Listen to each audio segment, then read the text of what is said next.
حیدرآباد کے باغ عمرپیٹ علاقے میں انٹرمیڈیٹ کے طالب علم کی دل کا دورہ پڑنے سے موت واقع ہو گئی۔ تفصیلات کے مطابق شہر کے رام نگر علاقے سے تعلق رکھنے والے 17 سالہ سائی باغ عمرپیٹ کے ایک کارپوریٹ کالج میں انٹرمیڈیٹ سیکنڈ ایئر کی تعلیم حاصل کر رہے تھے۔ بتایا گیا ہے کہ جمعے کی صبح کالج میں امتحان لکھتے وقت سائی کو اچانک دل کا دورہ پڑا اور وہ بے ہوش ہو کر گر پڑے۔ اساتذہ نے فوری طور پر انہیں اسپتال منتقل کیا، تاہم ڈاکٹروں نے معائنے کے بعد بتایا کہ طالب علم کی پہلے ہی موت واقع ہو چکی تھی۔ اس افسوسناک واقعے پر کالج اور اطراف کے علاقوں میں غم کی لہر دوڑ گئی۔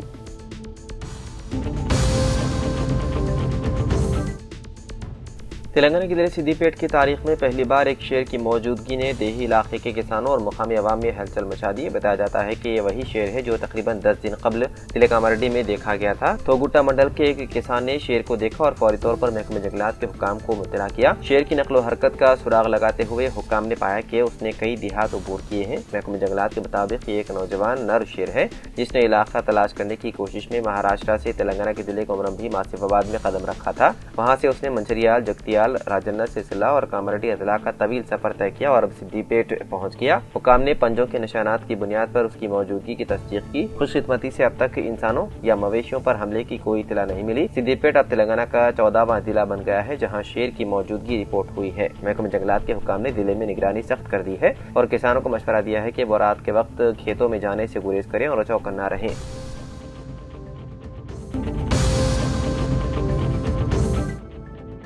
تلنگانہ میں تعلیمی اداروں بالخصوص اسکولوں کے سنکرانتی تعطیلات کے شیڈول میں تبدیلی کا امکان ظاہر کیا جا رہا ہے۔ تلنگانہ اسکول ایجوکیشن ڈپارٹمنٹ کی جانب سے جاری کردہ تعطیلات کے اعلان کے مطابق اسکولوں میں 11 جنوری سے 15 جنوری تک 5 روزہ تعطیلات رہیں گی۔ اس کے علاوہ 10 جنوری چونکہ مہینے کا دوسرا ہفتہ ہے اس لیے اسکولوں کو ایک اضافی چھٹی بھی حاصل ہوگی۔ ریاستی حکومت نے حال ہی میں سال 2026 کے لیے سرکاری تعطیلات کا نوٹیفکیشن جاری کیا ہے جس میں 15 جنوری کو سنکرانتی تہوار کے موقع پر عام تعطیل اور 16 جنوری کو کانو مہا تہوار کے لیے اختیاری تعطیل کا اعلان کیا گیا ہے۔ اس نوٹیفکیشن کے مطابق تہوار کی تعطیلات کے فوراً بعد اسکول دوبارہ کھولے جانے ہیں۔ تاہم اساتذہ کی یونینوں کا کہنا ہے کہ سنکرانتی تہوار کے فوراً بعد زیادہ تر والدین اپنے بچوں کو اسکول بھیجنے کے حق میں نہیں ہوں گے۔ ٹیچرز یونین نے حکومت سے مطالبہ کیا ہے کہ تعطیلات کو 18 جنوری تک بڑھایا جائے اور اسکولوں کو 19 جنوری سے دوبارہ کھولا جائے تاکہ طلبہ اور والدین کو سہولت فراہم کی جا سکے۔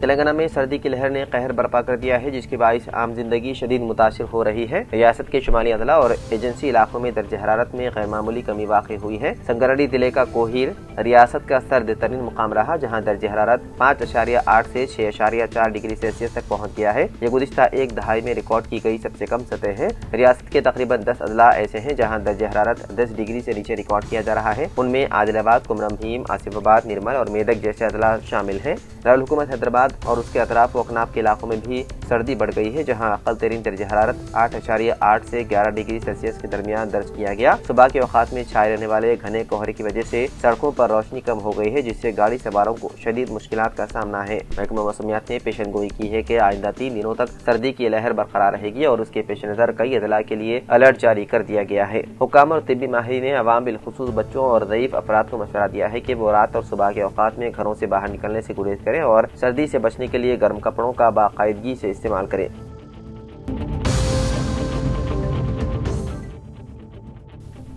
Cricket federation of Hyderabad cricket federation of India کے زیر اہتمام 7 جنوری سے 10 جنوری تک 19ویں all India Rajiv Gandhi invitational under 19 T20 cricket championship کا انعقاد کرے گی۔ یہ بات سابق رکن پارلیمنٹ وی ہنمنت راؤ نے بتائی۔ وی ہنمنت راؤ نے میڈیا کو اطلاع دی ہے کہ اس ٹورنامنٹ کے matches L B stadium, Vijayanand ground اور امبرپیٹ واٹر ورکس گراؤنڈ میں کھیلے جائیں گے۔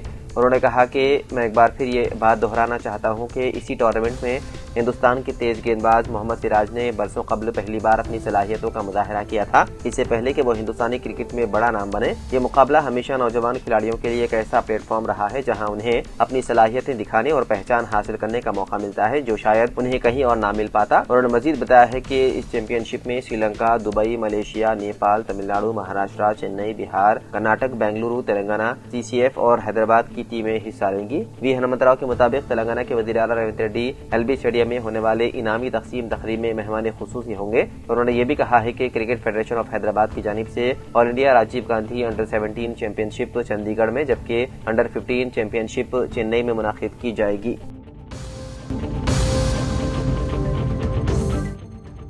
تیلگو فلم اداکار شیواجی ہفتے کو تلنگانہ اسٹیٹ وومنس کمیشن کے روبرو پیش ہوئے تاکہ حالیہ فلمی تقریب کے دوران خواتین کے بارے میں دیے گئے اپنے متنازع بیانات پر وضاحت پیش کر سکے۔ کمیشن نے ان بیانات کا از خود نوٹس لیتے ہوئے انہیں باضابطہ نوٹس جاری کیا تھا اور ذاتی سماعت کے لیے طلب کیا تھا۔ کمیشن نے شیواجی کے ان تبصروں پر کارروائی کی جو انہوں نے اپنی فلم دندورا کے پری ریلیز ایونٹ کے دوران کیے تھے، جن میں مبینہ طور پر خواتین بالخصوص ان کے لباس کے انتخاب سے متعلق توہین آمیز اور تضلیل آمیز نمات شامل تھے۔ یہ بیانات سوشل میڈیا پر تیزی سے وائرل ہو گئے اور انہیں شدید تنقید کا سامنا کرنا پڑا، جس کے بعد تلنگانہ اسٹیٹ وومنس کمیشن نے معاملے میں مداخلت کی۔ 23 دسمبر کو جاری کیے گئے نوٹس میں کمیشن نے کہا کہ شیواجی کے بیانات مجموعی طور پر خواتین اور بالخصوص تلنگانہ کی خواتین کے لیے توہین آمیز نظر آتے ہیں اور ایسا محسوس ہوتا ہے کہ ریمارکس جان بوجھ کر خواتین کی سماجی ساکھ کو مجروح کرنے کے ارادے سے دیے گئے۔ تلنگانہ وومنس کمیشن نے مختلف دفعات کے تحت اس معاملے کی جانچ کا فیصلہ کیا اور شیواجی کو آج صبح 11 بجے ذاتی طور پر پیش ہونے کی ہدایت دی تھی۔ ہفتے کے روز شیواجی حیدرآباد میں واقع کمیشن کے دفتر پہنچے اور پینل کے اراکین سے ملاقات کی۔ اطلاعات کے مطابق انہوں نے اپنے بیانات اور ان کے پس منظر سے متعلق تفصیلی وضاحت پیش کی۔ کمیشن اس وضاحت کا جائزہ لے کر آئندہ کارروائی کا فیصلہ کرے گی۔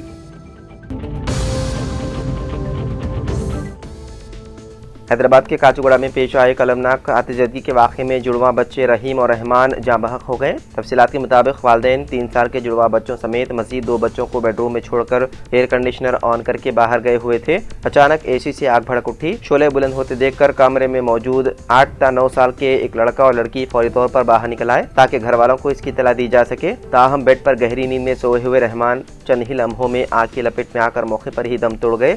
شدید زخمی رحیم کو مقامی افراد نے فوری طور پر عثمانی اسپتال منتقل کیا، جہاں رات تقریباً 8 بجے علاج کے دوران چل بسے۔ اطلاع ملتے ہی پولیس اور کلوز ٹیم موقع پر پہنچی اور شواہد اکٹھا کرتے ہوئے واقعے کی تحقیقات شروع کر دی۔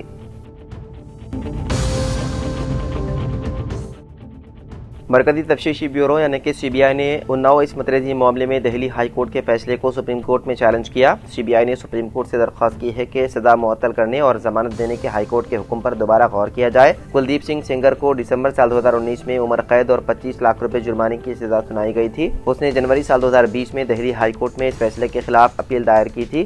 اس کے بعد مارچ سال 2022 میں سزا معطل کرنے کی درخواست دی گئی تھی۔ اس درخواست کی سی بی آئی اور متاثرہ کی نمائندگی کرنے والے وکلاء نے سخت مخالفت کی تھی۔ تمام دلائل سننے کے بعد دہلی ہائی کورٹ نے 23 دسمبر سال 2025 کو سینگر کی سزا کو اپیل کے نپٹانے تک معطل کر دیا اور انہیں کچھ شرائط کے ساتھ ضمانت دے دی۔ تاہم راحت کے باوجود سینگر فوری طور پر جیل سے باہر نہیں آ سکے کیونکہ وہ ایک اور سی بی آئی کیس میں قتل کے الزام میں 10 سال کی سزا کاٹ رہے ہیں۔ دہلی ہائی کورٹ کے حکم کا مطالعہ کرنے کے بعد سی بی آئی نے 26 دسمبر کے فیصلے کو چیلنج کرتے ہوئے سپریم کورٹ میں خصوصی درخواست دائر کی ہے۔ 26 دسمبر کو اناؤ عصمت ریزی کی متاثرہ نے کہا کہ وہ کلدیپ سینگر کی عمر قید کی سزا کو معطل کرنے کے فیصلے سے خوفزدہ نہیں ہوں گی اور اس کیس میں انصاف کو یقینی بنانے کے لیے سپریم کورٹ پر بھروسہ رکھتی ہے۔ متاثرہ نے بتایا ہے کہ سینگر کی ضمانت نے اس کے خاندان کی حفاظت اور معاش کو خطرے میں ڈال دیا ہے۔ اس حکم نے مجھے اور مجھ جیسی بہت سی خواتین کو قید کر دیا۔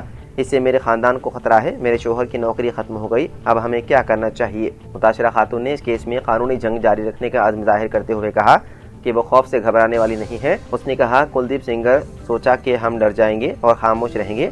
انہوں نے درگا کے روپ میں کسی عورت کو نہیں دیکھا۔ ہم خوفزدہ نہیں ہوں گے۔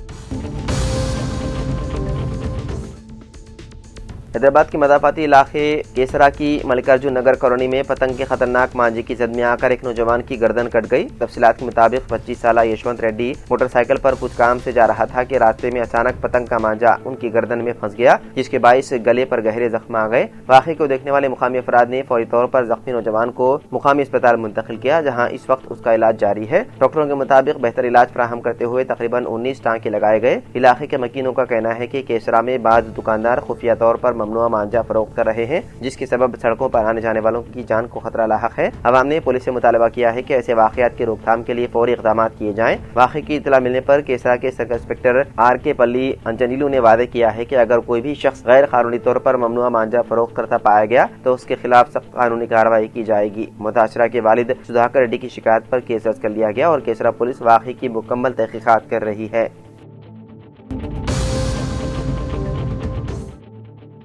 گوشہ محل کے MLA راجا سنگھ نے ایک بار پھر واضح اشارہ دیا ہے کہ وہ BJP میں واپس لوٹ سکتے ہیں۔ انہوں نے کہا کہ پارٹی میں واپسی محض وقت کی بات ہے اور BJP ان کا گھر ہے۔ ان بیانات کے بعد ریاستی سیاست میں نئی گہما گہمی دیکھنے میں آ رہی ہے اور ان کی دوبارہ شمولیت کے بارے میں قیاس آرائیاں تیز ہو گئی ہے۔ راجا سنگھ نے خاندانی مثال دیتے ہوئے کہا کہ اگر 4 بھائیوں میں سے ایک جھگڑے کے بعد گھر چھوڑ دے تو وہ ایک نہ ایک دن واپس ضرور آتا ہے۔ راجا سنگھ کے مطابق اگر آج نہیں تو کل وہ گھر لوٹے گا، البتہ یہ کہنا مشکل ہے کہ وہ وقت کب آئے گا۔ خود کو BJP کا سچا سپاہی قرار دیتے ہوئے راجا سنگھ نے کہا کہ جیسے ہی دہلی یا ریاستی قیادت کی جانب سے فون آئے گا وہ پارٹی میں واپس شامل ہو جائیں گے۔ راجا سنگھ نے بتایا ہے کہ یہ درخواست وہ پہلے بھی کر چکے ہیں اور اب وہ دوبارہ دہرا رہے ہیں۔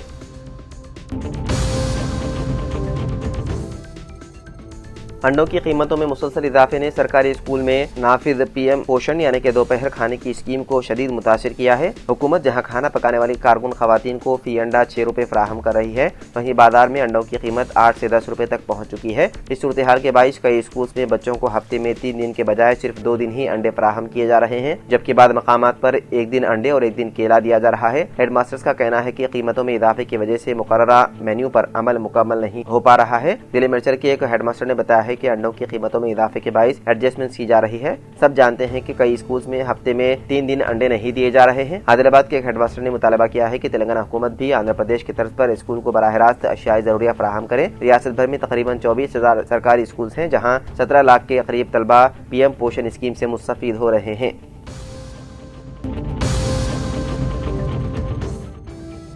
کانگریس ورکنگ کمیٹی کا اجلاس آج یعنی کہ 27 دسمبر کو نئی دہلی میں منعقد ہوگا۔ صدر AICC ملکارجن کھڑگے کی صدارت میں منعقد ہونے والے اجلاس میں سونیا گاندھی، راہل گاندھی، پرینکا گاندھی، KC وینوگوپال اور دیگر اہم شخصیات شرکت کریں گے۔ وزیر اعلیٰ ریونت ریڈی اور وزیر اعلیٰ کرناٹک سدھارمیہ کو بھی شرکت کی دعوت دی گئی ہے۔ ملک کی تازہ ترین سیاسی صورتحال پر غور و خوض کے علاوہ منریگا اسکیم کی برخاستگی پر احتجاجی حکمت عملی تیار کی جائے گی۔ 5 ریاستوں اور مرکزی زیر انتظام علاقوں کے انتخابات اور الیکشن کمیشن کی جانب سے فہرست رائے دہندگان پر نظر ثانی جیسے امور کا جائزہ لیا جائے گا۔ بتایا جاتا ہے کہ وزیر اعلیٰ نئی دہلی میں قیام کے دوران مرکزی وزراء سے بھی ملاقات کریں گے اور 28 دسمبر کی رات حیدرآباد واپس ہوں گے۔ 29 دسمبر سے اسمبلی کے سرمائی اجلاس کا آغاز ہو رہا ہے۔